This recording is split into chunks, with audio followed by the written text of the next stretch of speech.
Hello friends, स्वागत है एक बार फिर से आप सभी का हमारे यूट्यूब चैनल सक्सेस प्लेटफॉर्म की में। और दोस्तों, आज हम यहाँ पे कराने वाले हैं जीके जीएस स्टैटिक जीके का सेट नंबर 3, जहाँ पे आपको 100 मीन्स कि 100 प्लस से भी ज़्यादा क्वेश्चन आपको मैं कराऊंगा। यहाँ पे आगे बढ़ने से पहले जो लोग नए हैं वो टेलीग्राम यहाँ पे लिंक दिख रहा होगा, टेलीग्राम लिंक से आप लोग जुड़ जाइए, क्योंकि यहाँ पे जितने भी वीडियो हैं अपडेट होते हैं, जो भी आपके इन्फॉर्मेशन होंगे पीडीएफ से रिलेटेड वहाँ पे मिलेंगे। अच्छा, जिनको अगर ये 10,000 वाली, ठीक है, 10,000 वाली अगर पीडीएफ चाहिए, ये क्वेश्चन का कलेक्शन है, 10,000 क्वेश्चन का कलेक्शन है जीके साइंस स्टैटिक जीके का, सिर्फ और सिर्फ 200 रुपये पे करना है।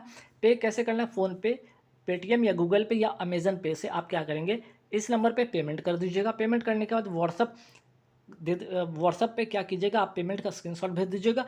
आपके व्हाट्सएप पे या टेलीग्राम पे आपको विद इन सेकेंड आपको 200 रुपये में आपको 10,000 वाली जो क्वेश्चन का कलेक्शन है आपको मिल जाएगा। तो आइए आज के महत्वपूर्ण सवाल पे एक नज़र डालते हैं, जो कि प्रीवियस ईयर में काफ़ी बार पूछा जा चुका है। पहला सवाल, एहोल अभिलेख का संबंध किस शासक से है? तो आंसर हो जाएगा पुलकेशिन द्वितीय है। और एहोल है कहाँ? एक जगह है कर्नाटक में। और अगर मैं पूछूं लेखक जो है अभिलेख की, अगर मैं बात करूँ इसके लेखक कौन है? रविकृति थी, ये भी ध्यान रखिएगा। फिर सवाल पुलकेशिन द्वितीय से भी आता है। एक और सवाल आता है कि पुलकेशिन द्वितीय, अगर मैं पूछूं जो है, ठीक है, पुलकेशिन द्वितीय है चालुक्य वंश वातापी, ठीक है, चालुक्य वंश वातापी के सबसे क्या थे? सबसे प्रतापी राजा में से एक थे। तो ये भी ध्यान रखिए, जो अगर पुलकेशिन द्वितीय की बात हो जाए तो किस वंश के थे? तो चालुक्य वंश वातापी के प्रतापी राजा थे। और अगर पूछा जाए यहाँ पे एक सवाल और भी बन सकता है, चालुक्य वंश के जो यहाँ पे बतापी है इसके संस्थापक कौन थे? तो जयसिंह है, ठीक है, जयसिंह थे, ये भी ध्यान रखना। दूसरा से तीसरे सवाल पे आते हैं, किस लेख से प्रमाणित होता है कि पुलकेशिन द्वितीय बहुसुवर्ण एवं अग्निष्टोम यज्ञ करवाया था? तो आंसर हो जाएगा महाकूट स्तंभ लेख, ठीक है। तो पुलकेशिन द्वितीय से एक सवाल ये भी रहा, तीसरा सवाल। चौथा सवाल यहाँ पे है कि जो मेगुती मंदिर है कहाँ, किसका है? जैनों का है, जैन का है। मेगुती मंदिर किसने बनवाया था और वर्तमान में कहाँ पे है? तो बनवाया था पुलकेशिन द्वितीय ने। कौन सा मंदिर? मेगुती मंदिर, ध्यान रखिए, इंपॉर्टेंट है। और ये कहाँ पे? कर्नाटक में। तो मेगुती मंदिर का निर्माण पुलकेशिन द्वितीय ने करवाया था। अगर पूछा जाए एहोल अभिलेख का संबंध भी पुलकेशिन द्वितीय से है। पुलकेशिन द्वितीय अगर पूछा जाए चालुक्य वंश बतापी के सबसे प्रतापी राजा थे। चालुक्य वंश अगर पूछा जाए इसके संस्थापक कौन थे? जयसिंह थे। और अगर पूछा जाए कि यहाँ पे अग्निष्टोम यज्ञ किसने करवाया था, तो इसकी जो प्रमाण किस में मिली थी? महाकूट स्तंभ लेख में पुलकेशिन द्वितीय ने करवाया था इसको, ठीक है। एक्चुअली फिर बात करते हैं यहाँ पे पल्लव वंश के प्रतापी जो है शासक, पल्लव वंश के प्रतापी शासक नरसिंह वर्मन ने किसको हराने के बाद वातापी कोट का उपाधि धारण किया था? तो चूंकि पुलकेशिन की बात हो रही तो पुलकेशिन द्वितीय को इन्होंने हराया था। कौन? तो यहाँ पे नरसिंह वर्मन फर्स्ट ने हराया था। किसको? पुलकेशिन द्वितीय को। तो सवाल ये भी है इंपॉर्टेंट है कि नरसिंह वर्मन ने किसको हराया था? नरसिंह वर्मन ने प्रथम ने पुलकेशिन द्वितीय को हराया था। और नरसिंह वर्मन प्रथम ये हैं कौन? तो पल्लव वंश के थे, ये भी याद रखिएगा, सबसे प्रतापी राजा थे। और नरसिंह वर्मन प्रथम ने ही रथ मंदिर का निर्माण करवाया था, ये भी मोस्ट इंपॉर्टेंट क्वेश्चन है, ध्यान रखिएगा। फिर बात करते हैं बतापी के चालुक्य वंश की स्थापना किसने की थी? अभी मैंने बताया, बतापी के चालुक्य वंश की स्थापना जयसिंह ने किया था। इसकी राजधानी थी वातापी। और वातापी राजधानी के निर्माणकर्ता कौन माने जाते? कीर्तिवर्मन माने जाते, ये भी ध्यान रखना है। अब और एक इंपॉर्टेंट और महत्वपूर्ण सवाल, एरन अभिलेख का संबंध किस शासक थे? तो भानुगुप्त से, ये भी महत्वपूर्ण सवाल है, ध्यान रखिएगा।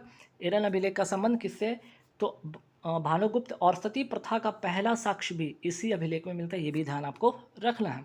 फिर बात करते हैं जूनागढ़, जूनागढ़ या गिरनार कहाँ है? गुजरात में। इसका जो अगर इसकी अभिलेख की अगर मैं बात करूँ, इसका संबंध किस शासक थे? तो रुद्रादमन, ठीक है। जूनागढ़ अभिलेख का संबंध किस शासक से? तो रुद्रादमन से। और प्रयाग स्तंभ लेख का संबंध किस शासक थे? तो समुद्रगुप्त से, ठीक है।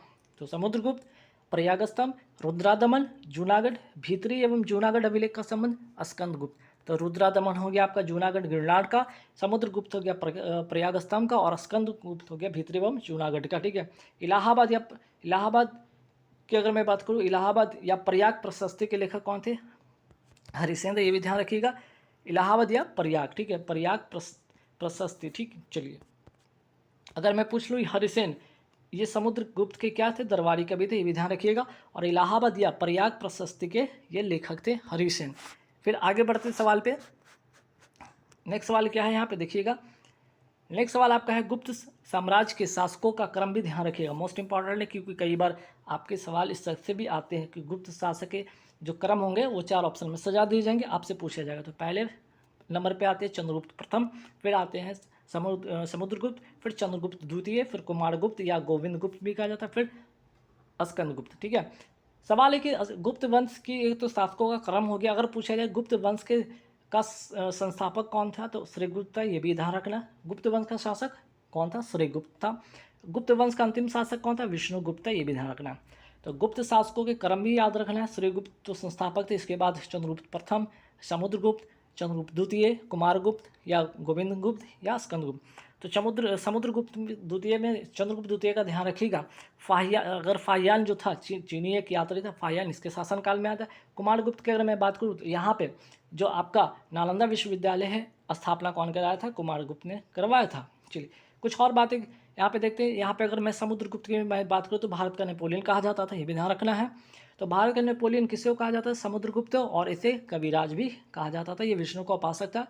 परम भागवत की उपाधि को धारण करने वाला प्रथम गुप्त शासक भी कौन था? समुद्रगुप्त था। फिर बात करते हैं चीनी बौद्ध यात्री फाहियान जो था किसके शासनकाल में आया था? चंद्रगुप्त द्वितीय के शासनकाल में आया था। और किस विजय के उपलक्ष्य में चंद्रगुप्त द्वितीय ने चांदी के सिक्के चलवाए थे? शकों पे विजय पर के उपलक्ष्य में, ठीक है, इसके उपलक्ष्य में चंद्रगुप्त द्वितीय ने चांदी के सिक्के चलवाए थे। फिर पूछा जाए चंद्रगुप्त द्वितीय का राजकवि कौन था? शाप था, ये भी ध्यान रखना। चंद्रगुप्त द्वितीय के समय विद्या केंद्र कौन था? क्या था? पाटलिपुत्र, या कहाँ था केंद्र था? पाटलिपुत्र या तथा उज्जैनी, ठीक है।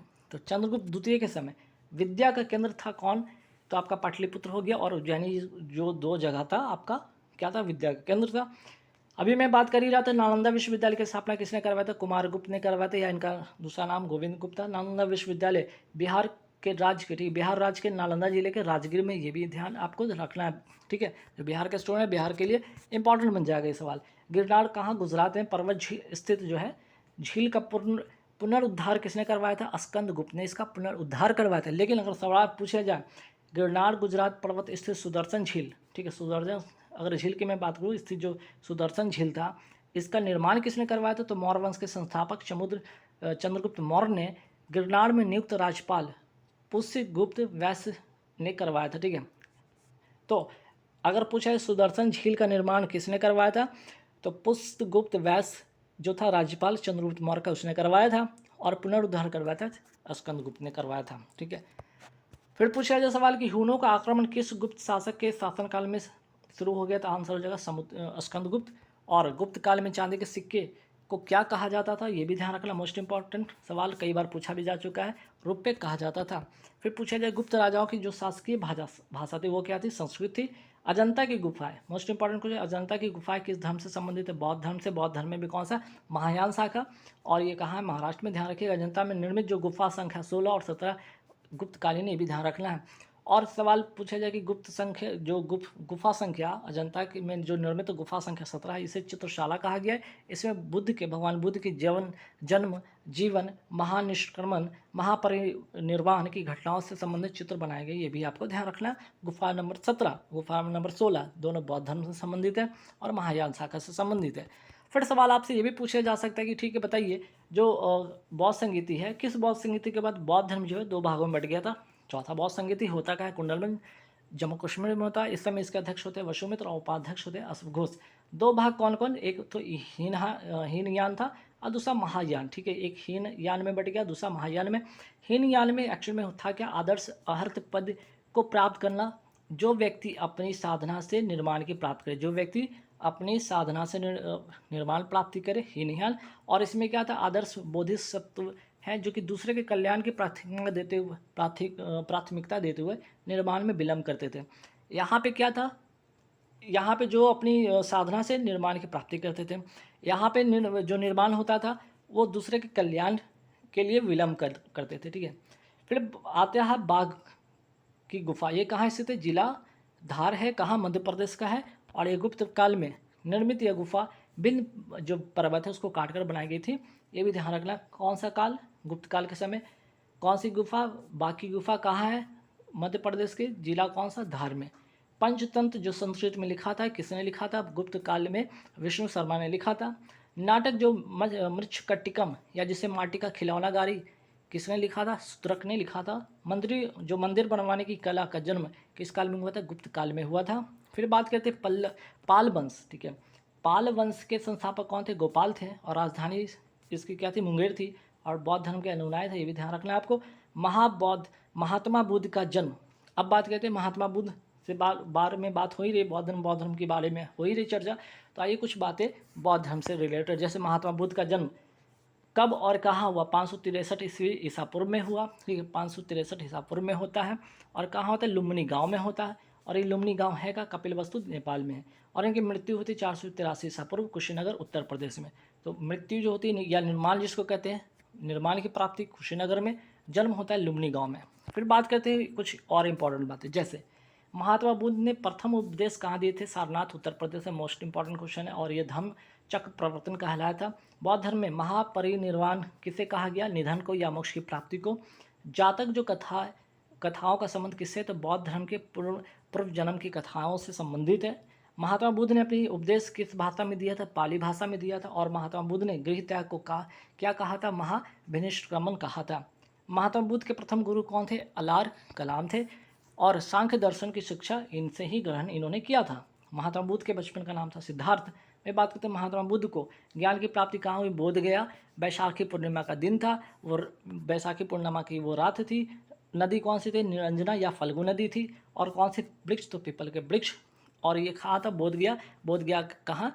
बिहार के गया जिला, ठीक है, बिहार का गया जिला एक जगह है, वहाँ पे इनको क्या हुआ? ज्ञान की प्राप्ति हुई थी। फिर बात करते हैं महात्मा बुद्ध, भगवान बुद्ध कब कहलाए? जब इनको ज्ञान की प्राप्ति हुई तब ये महात्मा बुद्ध कहलाए, ठीक है। उसके पहले इनको क्या कहा जाता था? सिद्धार्थ के नाम से जाना जाता था, ठीक है। महात्मा बुद्ध के जन्म का प्रतीक क्या है? कमल एवं साढ़। महात्मा बुद्ध ने अपनी सर्वाधिक उपदेश कहाँ दिया? पहला उपदेश तो सारनाथ में दिया उत्तर प्रदेश, लेकिन सर्वाधिक उपदेश कहाँ दिया? कौशल महाजनपद की राजधानी का श्रावस्ती में। कहाँ दिया? सर्वाधिक उपदेश श्रावस्ती में दिया, प्रथम उपदेश सारनाथ में दिया, ठीक।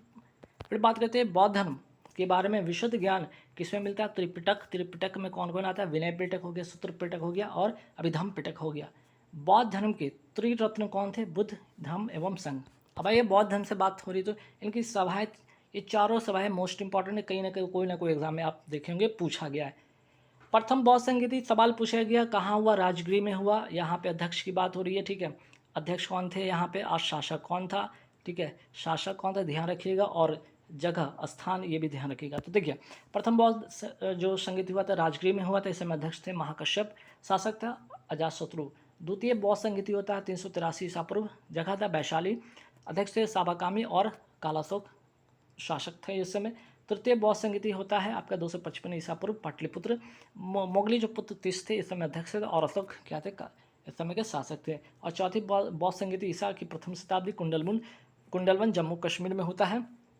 अगर अध्यक्ष की मैं बात करूं, अध्यक्ष कौन थे यहाँ पे? वसुमित्र थे, और उपाध्यक्ष अश्वघोष थे, ठीक है। वसुमित्र थे आपके, और अश्वघोष थे, ये भी ध्यान आपको रखना है, ठीक है। अश्वघोष उपाध्यक्ष हो गया और अध्यक्ष हो गया। और इसी चौथी बौद्ध संगीति में बौद्ध धर्म दो भागों में बढ़ गया था, हीनयान और महायान में। अभी मैंने आपको बताया भी था, देख लीजिए, अध्यक्ष वसुमित्र और उपाध्यक्ष अश्वघोष। किस बौद्ध संगीति में बौद्ध धर्म दो भाग जो कि हीनयान और महायान में विभाजित हो गया था? चौथी बौद्ध संगीति कहाँ हुआ था? कुंडलवन जम्मू कश्मीर में हुआ था।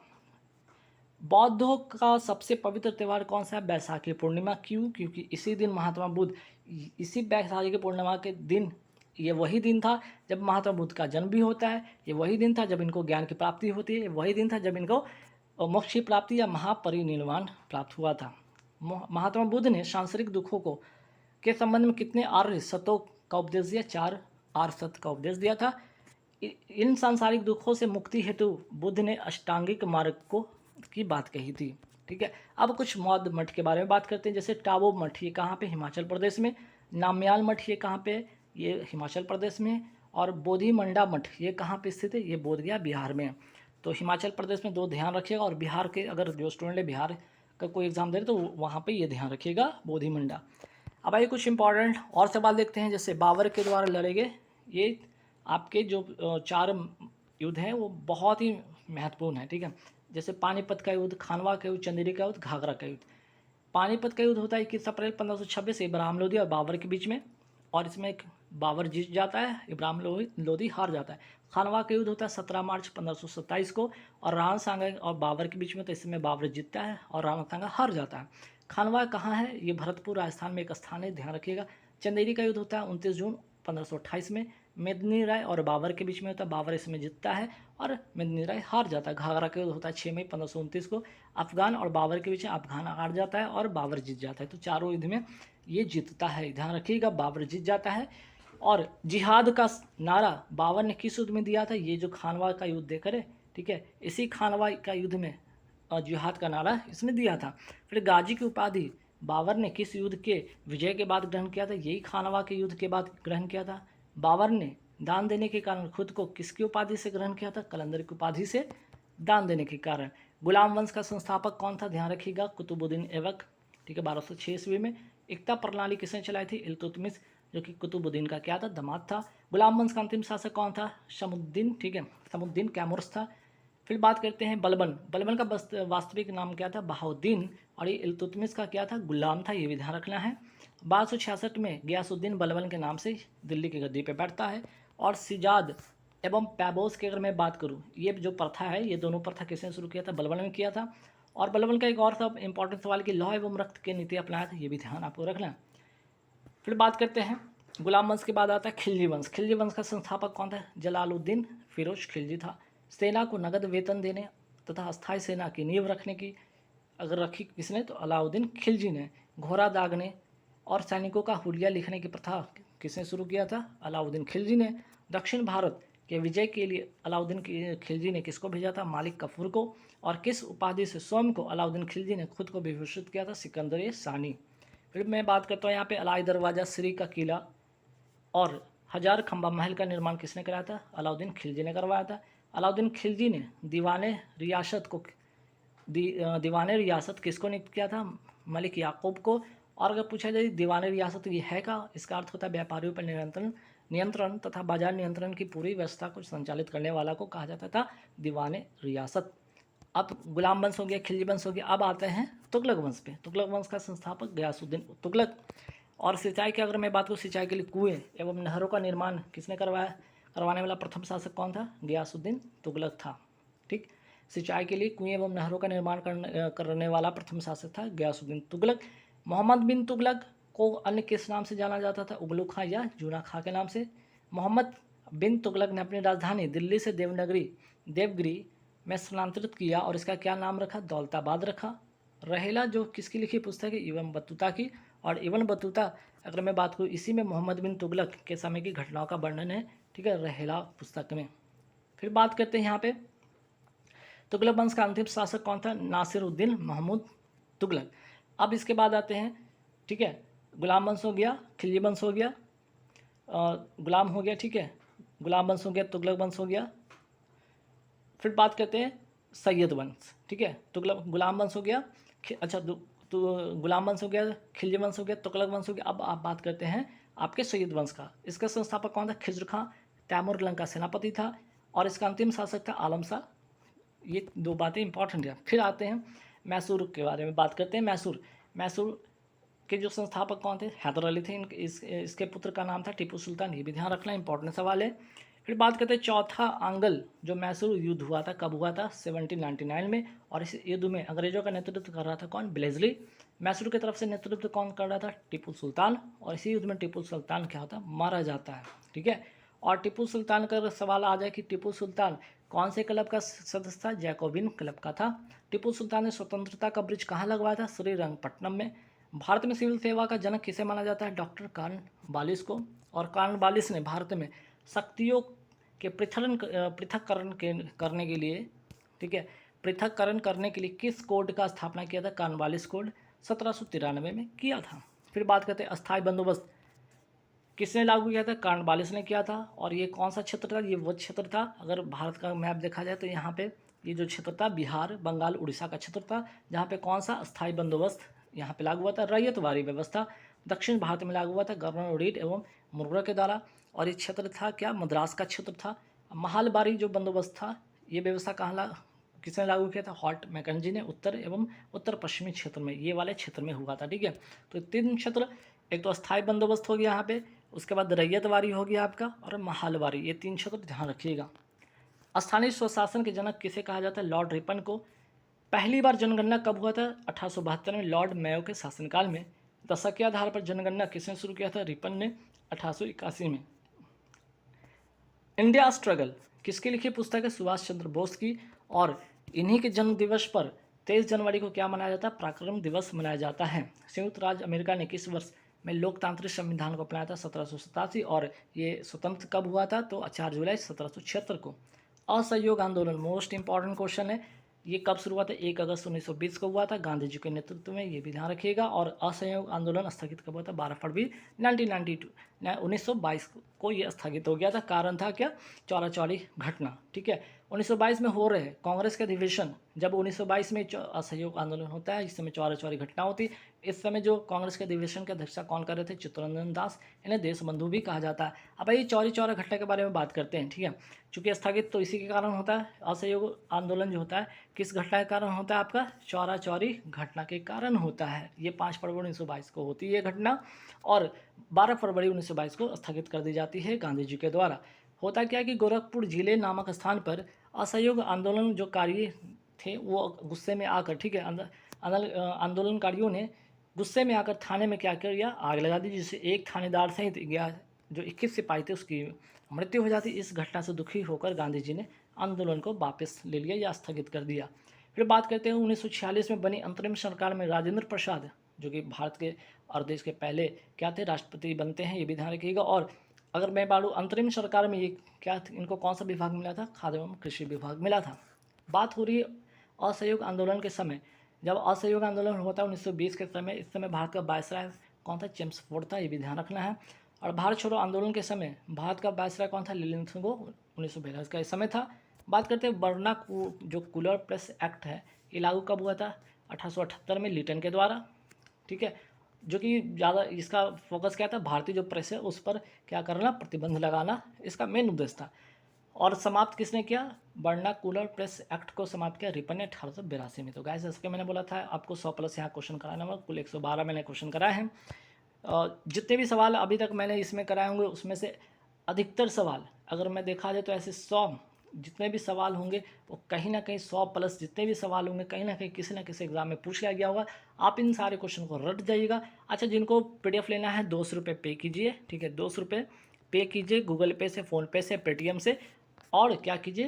पेमेंट करने के बाद जो नंबर आपको स्टार्टिंग के वीडियो में दिया गया है उस नंबर पे कीजिए और स्क्रीनशॉट भेज दीजिएगा, आपको आपके व्हाट्सएप पे PDF मिल जाएगी। ठीक है, अधिक जानकारी के लिए आप टेलीग्राम पे विजिट करिए, जहाँ पे आपको इसके वीडियो मिलता रहेगा। Thank you very much.